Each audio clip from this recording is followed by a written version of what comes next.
வணக்கம் நேர்களே. இன்னைக்கு நான் எடுத்திருக்கிற क्वेश्चन பாத்தீங்கன்னா ஒரு பேரண்ட் யூடியூப்ல வந்து ஏற்கனவே நம்ம ப்ரோக்ராம் அப்லோட் பண்ண வீடியோக்கு வந்து நீங்க ரெஸ்பான்ஸ் கொடுத்திருக்கீங்க. அதாவது குழந்தை ரெண்டு டாட்டர்ஸ் உங்களுக்கு ரெண்டு பேருமே நீங்க சொல்ற பேச்சு கேட்க மாட்டேங்கறாங்க அப்படின்ற மாதிரி அமைச்சிருக்கீங்க. ஃபர்ஸ்ட் ஆஃப் ஆல் நீங்க புரிஞ்சுக்குங்க, எந்த ஹியூமன் ரிலேஷன்ஷிப்பா இருந்தாலும் எந்த வகையான ஒரு உறவா இருந்தாலும் சரி, வெறும் கீழ்ப்படியறது மட்டும் இருந்தது அப்படின்னா அது ஹெல்த்தியான ஒரு உறவு கிடையாது. ஏன்னா உங்க குழந்தை வந்து வெறும் கீழ்ப்படியணும்னு நீங்க ஆசைப்படுறீங்க அப்படின்னா அந்த ஒபீடியன்ஸ் அப்படின்னு சொல்லுவோம். வெறும் கீழ்ப்படியறது மட்டும் நீங்க வந்து சொல்ற பேச்சு கேட்க மாட்டேங்கிறாங்க அப்படின்ற கேட்டகரியில சேர்த்துறீங்க அப்படின்னா நீங்க அது என்னைக்குமே சாதிக்க முடியாது. ஏன்னா அது வந்து பயத்தோட ஒரு சைடு எஃபெக்ட். பயத்தால நான் வந்து ஒருத்தரை கண்ட்ரோல் பண்ணும்போது மட்டும்தான் கீழ்ப்படியறது இருக்கும். ஏன்னா எந்த ஒரு ஹெல்த்தியான உறவா இருந்தாலும் ரெண்டு பேருமே ஈக்குவலா இருக்கணும். அம்மாவும் இதே லெவல், குழந்தையும் இதே லெவல். ஏன் இது ஈக்குவல் லெவல் அப்படின்னு சொல்றேன் அப்படின்னா, உங்களுக்குள்ள அந்த கம்யூனிகேஷன், நீங்க பேசுறது கேட்கறது அது ரெண்டுமே ஈக்குவலா இருக்கணும்னா இந்த லெவல்ல தான் இருக்கணும். ஒருத்தர் இங்க இருந்து ஒருத்தர் இங்க இருந்தீங்க அப்படின்னா இந்த உறவு வந்து பில்ட் ஆகாது, டெஃபினட்டா ஹெல்த்தியா இருக்காது. இது லைஃப் லாங் அவங்களுக்கு வந்து பிரச்சனைகள் வந்து கிரியேட் ஆகும். இதுக்கு உதாரணம் சொல்லணும் அப்படின்னு நீங்க பாத்தீங்க அப்படின்னா, முதல்லலாம் வந்து ஒரு டீச்சர் அப்படின்னா நிறைய அடிக்கிறதுக்கு உண்டான பவர்ஸ் இருந்தது அவங்களுக்கு. ஆனா அப்ப வந்து டீச்சர்ஸுக்குமே ஒரு மெச்சூரிட்டி இருக்கணும் இருந்தது. ஒரு தேவைப்படும் போது மட்டும்தான் ஒரு சில பேர் அடிப்பாங்க. அதுவுமே வந்து வேணும்னா ஒரே ஒரு தடவை கையில தட்டுறது அந்த மாதிரி இருந்தது. அதுவும் கீழ்ப்படியறதுக்காக அடிச்சிருக்க மாட்டாங்க. வேற ஏதோ ஒரு சிச்சுவேஷன்ல குழந்தைக்கு வந்து இந்த சிச்சுவேஷன்ல நான் கொஞ்சம் ஃபோர்ஸ் யூஸ் பண்ணாதான் சரி வரும் அப்படின்றதுனால அந்த மாதிரி செஞ்சுட்டு இருந்தாங்க. ஆனா இப்ப இருக்கக்கூடிய லெவல்ல நம்மளுக்கு எப்ப அடிக்கிறது எப்ப ஹர்ட் பண்றது எதுவுமே நம்மளுக்கு தெரியாம நம்ம வந்து நினைக்கிற நேரத்துல எல்லாம் வந்து நம்ம பிஹேவியர்ஸ் வந்து எக்ஸ்பிரஸ் பண்றோம். ஏன் இதை வந்து நான் சீரியஸா சொல்றேன் அப்படின்னா, நிறைய ஆன்லைன் இதுல வாட்ஸ்அப் மெசேஜஸ்ல எல்லாம் பாத்தீங்கன்னா குழந்தைய வந்து அடிச்சு வளர்த்தலாம் அப்படின்றது வந்து இப்ப மெசேஜ் வந்துட்டு இருக்கு. இன்ஃபேக்ட் நிறைய பெற்றோர்கள் அதை வந்து சீரியஸாவே எனக்கு அனுப்பிச்சு, மேம் நீங்க அடிக்கக்கூடாது மிரட்டக்கூடாதுன்னு சொல்றீங்க, ஆனா இந்த மாதிரிலாம் மெசேஜஸ் சர்க்குலேட் ஆகுது, எது செய்யணும்னு எங்களுக்கு குழப்பமா இருக்கு அப்படின்னு நீங்க அனுப்பிச்சதுனால நான் இதை வந்து ஸ்பெசிஃபிக்கா எடுக்கிறேன். அடிக்கிறது அப்படிங்கும்போது நீங்க எந்த சிச்சுவேஷன்ல இன்னொருத்தர் அடிப்பீங்க? ஒரு காமனா உங்களோட க்ளோஸ் ஃப்ரெண்டை வந்து நீங்க அடிப்பீங்களா? நீங்க வந்து தட்டி பேசலாம், இல்ல ஒரு கிண்டலுக்கு ஏதாவது ஒண்ணு செய்யலாமே வெளியே நீங்க வந்து இன்னொரு பவர்ஃபுல்லான சிச்சுவேஷன்ல இருந்து அடிக்க மாட்டீங்க. ஈக்குவலா இருக்கும்போது இங்க வா நம்ம பேசிக்கலாம், ஒரு 2 நாள் பேசாம கூட நீங்க போகலாம். ஆனா வந்து ஈக்குவலா இருக்கிறதுனால அதை சால்வ் பண்ணிப்பீங்க. இதே போலதான் ஒரு பேரண்ட் சைல்டு ரிலேஷன்ஷிப்லயும் ஈக்குவாலிட்டி அப்படிங்கிறது மெயின்டைன் பண்றோம். ஏன் இங்க நம்ம குழம்பிடுறோம் அப்படின்னா, நம்ம குழந்தைக்கு தேவையான எல்லா தேவைகளையும் நம்ம தான் மீட் பண்றோம். ஒரு பசி தாகம் எதுவா இருந்தாலும் நம்ம தான் மீட் பண்றோம் அப்படின்றதுனால நம்ம என்ன நினைக்கிறோம்னா, நான் இதெல்லாம் உனக்கு கொடுக்கறதுனால நான் சொல்றதெல்லாம் நீ கேட்கணும். அது ரொம்ப தவறான ஒரு கருத்து. அதுவும் பேரண்டிங்ல ரொம்ப ரொம்ப டேஞ்சரஸான விஷயம். ஏன் இப்படி வரும் அப்படின்னா, இந்த மாதிரி நினைக்கும் போது சைல்டுக்கு நம்மளே வந்து கான்ட்ரடிக்டரி மெசேஜஸ், ஒரு டைம்ல என்ன சொல்றோம்னா உனக்கு என்ன வேணுமோ நீ கேட்கலாம் கண்ணு அப்படின்னு சொல்றோம், இன்னொரு டைம்ல நீ கேட்கறது நான் வாங்கி கொடுக்க மாட்டேன் நானே சொல்றேன். அப்போ குழந்தையோட பிரெயின்ல வந்து ஒரு குழப்பத்தை நீங்க உருவாக்கிட்டீங்கன்னா சைல்டு ரொம்ப நாள் வந்து உங்களை நம்புறதா இல்லையான்னு தெரியாம குழப்பத்துல இருக்கும். அவங்களுக்கு வந்து உடனே சுயமதிப்புல வந்து மாற்றங்கள் தெரிய ஆரம்பிச்சிடும். ஸோ இந்த மாதிரி சிச்சுவேஷன்ல குழந்தைங்க நான் சொல்ற பேச்சு கேட்க மாட்டேங்கிறாங்க அப்படின்னு போது நீங்க என்ன புரிஞ்சுக்கணும் அப்படின்னா, ஒபீடியன்ஸ் கீழ்ப்படியறது மட்டும் நீங்க எதிர்பார்க்கறீங்க அப்படின்னா எந்த காரணத்துக்கும் எந்த குழந்தையும் அதை வந்து ஃபாலோ பண்ண போறது இல்ல.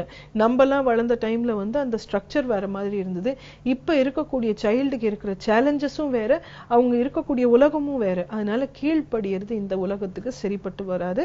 இந்த சிச்சுவேஷன்ல அவங்க அசர்ட்டிவா கான்ஃபிடென்ட்டா லைஃபை ஃபேஸ் பண்ணணும். ஏன்னா இனிமேல வரக்கூடிய ஜாப்ஸ் எடுத்துக்கிட்டீங்க அப்படின்னா கிளரிக்கல் ஜாப்ஸ் ரொம்ப குறைவாயிடும். ரோபாட்டிக்ஸ் மாதிரி இஷ்யூஸ் எல்லாம் வந்து ரோபாட்டிக்ஸ் மாதிரி சேலஞ்சஸ் எல்லாம் வந்துட்டு இருக்கு. ஸோ அந்த மாதிரி சிச்சுவேஷன்ல கிரியேட்டிவா எக்ஸ்பிரசிவா இருக்கக்கூடியவங்களுக்கு தான் ஜாப்ஸ் இனிமேல. ஸோ அந்த மாதிரி இருக்கும்போது கீழ்ப்படியறது இருந்தா கிரியேட்டிவிட்டி வந்து குறைஞ்சிரும். ஸோ குழந்தைங்க சொல்ற பேச்சு கேட்கல அப்படிங்கும்போது நீங்க வந்து அவங்க பேசும்போது ஃபர்ஸ்ட் கவனிக்கிறீங்களா அப்படின்றத செக் பண்ணி பாருங்க.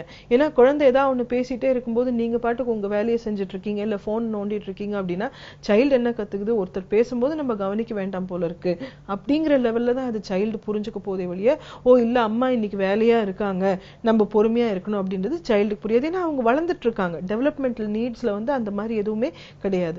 நம்ம என்ன செய்யலாம், மேக்சிமம் நம்ம வந்து ஒரு ரொம்ப பிஸியா ஏதாவது வேலை செஞ்சுட்டு இருக்கும்போது கண்ணு நீ சொல்லணும்ன்றது நான் ஆசைப்பட்டு கேட்கணும்னு எனக்கு இருக்கு, ஆனா இந்த நிமிஷம் நான் வந்து இந்த சாம்பார் நான் வச்சுட்டு தான்டா கண்ணா வர முடியும், ஒரு 10 மினிட்ஸ் கொடுக்குறீங்களா, அம்மா வந்து உட்கார்றேன் உங்களோட அப்படின்ற மாதிரி நீங்க ஒரு 5 நிமிஷம் அங்க ஸ்பெண்ட் பண்ணீங்கன்னா கூட சைல்டு என்ன புரிஞ்சுக்குது, எந்த வேலையை நம்ம செஞ்சுட்டு இருந்தாலும் ஒரு உறவு அப்படின்னு வரும்போது அதுக்கு நம்ம தனியா டைம் ஒதுக்கணும் அப்படிங்கறது நம்ம மாடல் பண்றோம். ரெண்டாவது என்ன சொல்லி கொடுக்குறோம் அப்படின்னா, யூ ஆர் இம்பார்ட்டன்ட், நீ சொல்றது நான் கேட்கணும்னு ஆசைப்படுறதுனால நான் வரேன் அப்படின்னு சொல்லும் போது அந்த சைல்டு என்ன புரிஞ்சுக்குது, ஓ நம்மளுமே வந்து அப்ப அம்மா பேசும்போது கேட்கணும் அப்படின்ற லெவலுக்கு நம்ம வந்து ஒரு ஹேபிட் நம்ம செட் பண்றோம். மூணாவது விஷயம் இதுல வந்து நீங்க புரிஞ்சுக்க வேண்டியது, ஆஸ் அ பேரண்ட் வந்து நீங்க ஈக்குவாலிட்டியில இருந்து ஆப்ரேட் பண்ணும்போது, சைல்டுக்கு ஈக்குவலான ரெஸ்பெக்ட் கொடுத்து நீங்க ஹேண்டில் பண்ணும்போது சைல்டுமே உங்களுக்கு வந்து ரெஸ்பெக்ட் கொடுக்கறது வந்து டெவலப் பண்ணிப்பாங்க. இதெல்லாம் நம்மள வளர்த்தும் போது அவங்க கொடுக்கவே இல்லை அப்படிங்கிறதுனால நம்ம சைல்டுக்கு அது நம்ம ப்ரொவைட் பண்ணக்கூடாதுன்றது கிடையாது. நம்ம இன்ஃபேக்ட் அவேர்னஸோட ஆப்ரேட் பண்ணணும். நம்ம வந்து ஓ இந்த மாதிரி செய்யறதுனால தான் நம்ம குழந்தை நம்ம வந்து சொல்றது கேட்கறது இல்லையோ அப்படிங்கிறது நம்மளுக்கு வந்து ஃபர்ஸ்ட் ஒரு புரிதல் வரணும், நம்ம தெரிஞ்சுக்கணும்.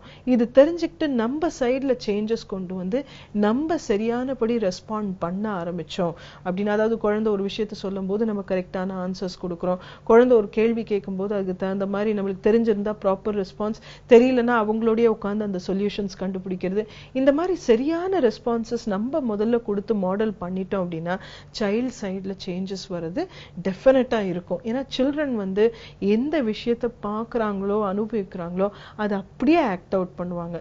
ஸோ நம்ம சைட்ல அவங்க சொல்றது கேட்கறதுக்கு உண்டான பேட்டர்ன் இல்லை அப்படின்னா சைல்ட் சைட்ல நம்ம சொல்றதுக்கு உண்டான பேட்டர்ன் கேட்கறது கண்டிப்பா செட் ஆகாது. இந்த பிஹேவியர் ஏற்கனவே பிடிவாதம் லெவலுக்கு போயிருக்கு அப்படின்னு நீங்க சொல்றதுனால இதுக்கு மாற்றங்கள் நீங்க கொண்டு வரணும்னா 60 to 80 days ஆயிடும்.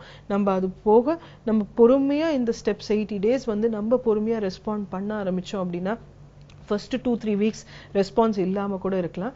அதுக்கப்புறம் சைல்டோட பிரெயின்ல ஒரு சேஞ்சஸ் இருக்கும், அம்மா இந்த மாதிரி வித்தியாசமா செய்யறாங்க அப்படிங்கிறதுனால கொஞ்சம் பிடிவாதம் இன்க்ரீஸ் ஆயிட்டு கூட குறையலாம். பட் லாங் டேர்ம்ல இது சரியானபடி செட் ஆகணும் அப்படின்னா நம்ம சைட்ல ஃபர்ஸ்ட் அவேர்னஸ், ரெண்டாவது பொறுமை, அந்த பொறுமையா நம்ம ஹேண்டில் பண்றது, மூணாவது ரெஸ்பான்சிபிலிட்டி, நம்ம சரியானபடி ரெஸ்பாண்ட் பண்ண ஆரம்பிப்போம். இது சரியான அளவுக்கு நம்ம செட் பண்ணோம் அப்படின்னா நீங்க இந்த கீழ்ப்படியறது மட்டும் இல்ல, உங்களுக்குள்ள வந்து நல்ல ஒரு உறவு டெவலப் ஆகும், ரெஸ்பெக்ட், லவ் எல்லாமே இருக்கும். லாங் டேர்ம்ல சைல்டே பாசிட்டிவான பிஹேவியருக்கு போயிடுவாங்க. மீண்டும் நாளைக்கு சந்திக்கலாம்.